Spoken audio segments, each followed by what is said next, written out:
ಅದು ಬಹಳ ಫೇಮಸ್. ನಾಲ್ಕು ಬದಿಯ ಒಂದು ವೀರಗಲ್ಲು, ನೀವು ಅದು ನೋಡುದು ಬಹಳ ಒಳ್ಳೆ. ಯಾಕಂದ್ರೆ ಕನ್ನಡ ಶಾಸನಗಳ ಅಧ್ಯಯನ ಮಾಡಿದವರು ಅವ್ರು ಹೇಳಿದ್ದಾರೆ ನಾಲ್ಕು ಬದಿಯಲ್ಲಿರುವ ವೀರಗಲ್ಲು. ಅಂತ ವೀರಗಲ್ಲು ನಾನು ಎಲ್ಲಿ ನೋಡ್ಲಿಲ್ಲ. ಮತ್ತೆ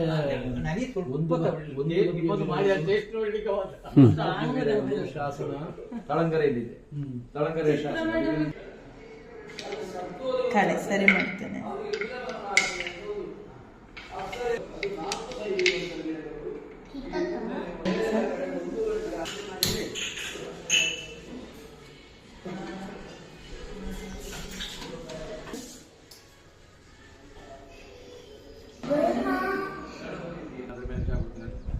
ಹಾಗಾಗಿ ನನಗೆ ಒಂದು ಇದಿದೆ, ರೋಡ್ ಸೈಡ್ ನಲ್ಲಿ ಇದೆ ಅಲ್ಲ, ದೇವಸ್ಥಾನದ ಎದುರು ಇದೆ.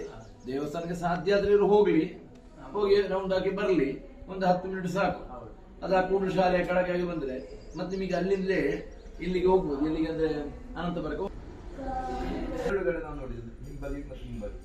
ಇದು ಒಂದು ದೊಡ್ಡ ಸ್ತೂಪದಾಗೆ ಆ ಸ್ತೂಪದ 4 ಬದಿಯಲ್ಲಿ ಅದು ಇಲ್ಲಿ ಶಾಸನದಲ್ಲಿಲ್ಲ.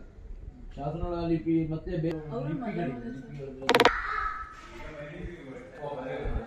ಮೈಸೂರು ಟೀಮ್ ಮಾಡಿದ್ರೆ ಅವನಿಗೆ ಅಂಬಾಜಿ ಅಂದ್ರೆ ಅಂಬಾಜಿ ಅವರ ಭಾಷೆ ದೇವರು.